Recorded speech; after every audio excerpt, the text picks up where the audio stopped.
Tippy time my damies, Topcat here and welcome back to the channel. With the launch of Act 3 Heresy, we've got multiple perks now in the artifact that can boost our rocket launcher's performances. So I want to take a quick look at that with one rocket launcher particular in mind. First up, we now have access to unstopped rocket launchers. Shortly after we ready or reload a rocket launcher, damage from this weapon is going to stun unshielded combatants, aka our unstopped champions. Additionally, this means our rocket launchers are always overcharged when the unstopped modifier is active, meaning they are going to hit 25% harder. Now this ain't like our unstopped hand cannons where we would have to hold for a second for unstopped to activate. Instead, when we draw or reload our rockets, we've got a brief 3-second window in which to stun. Next up, we have Perpetual Destruction.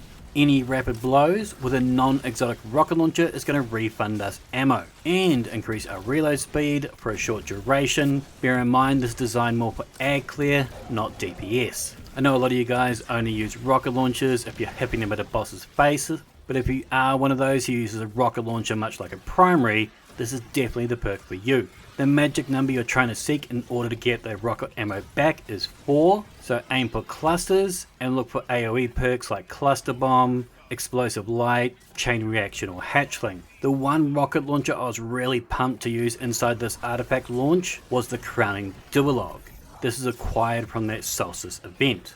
I primarily like this as it has Grave Robber on it, and it came out around the same time that Grave Robber was reworked. So now our melee final blows, or by dealing damage with a charged melee, is going to reload this weapon's magazine from reserves. This perk shines best on our Warlock as it has the best long range melee, the Arcane Needle. This isn't to say that you couldn't pair this rocket launcher with say like Shurikens on the Hunter or the Purple Discus Titan, but this season in particular, it is definitely going to be the best for our dress and bangle wearers, as these give us those needles that will also unravel targets, synergizing with the rest of our artifact. The main one of which is Horde Shuttle, whereas when we damage unraveled targets with a weapon, it's occasionally going to spawn threadlings, and when boosted, these threadlings will sever targets, limiting their damage output. And if you decide to go on the Prismatic Warlock and pop that pink, you will be able to enter your full rocket reserves faster than a chicken getting chased by Usain Bolt.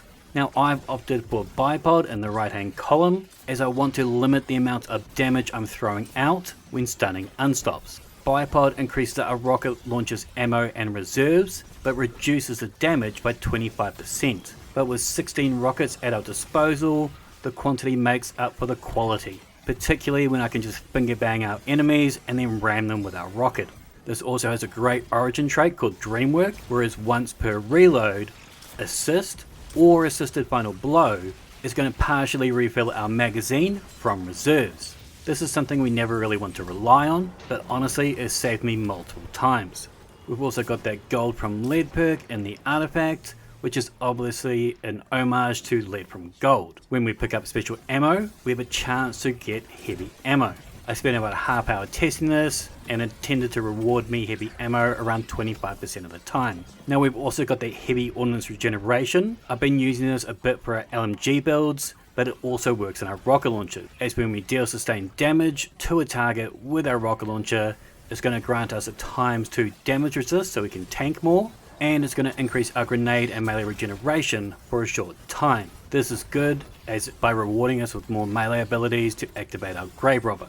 And if you want, you can actually boost this, so when we defeat combatants, it's going to disorientate rank and file combatants. Now in order to optimize this, I would look at exotics like the Metadoxia, as would already be building into our melees. As targets damaged by an Arcane Needle are going to emit a suspending detonation when defeated, and by landing multiple Arcane Needles on that same target, it'll trigger immediately and with a more powerful detonation. When we defeat those suspended targets, it's going to grant us back melee energy. This can be anywhere from between 15% for our little red bars and 100% for our champions. If you do decide to go down this route, no doubt you're going to want unraveling orbs, so when we pick up an orb of power or a tangle, it's going to grant our Strand weapons unraveling rounds, and when boosted, our Strand weapons deal increased damage to Strand debuffed targets. Now feel free to pause here for all my mods, fragments and artifact for what I was rocking during this bid, but I mainly wanted to highlight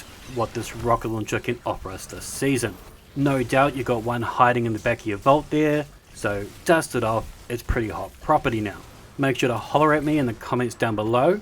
I'd love to know what legendary rocket launchers you're considering using this season. Make sure to thumb it if you dug it, sub if you're new, and as always, tippy tie my damies, what a tie.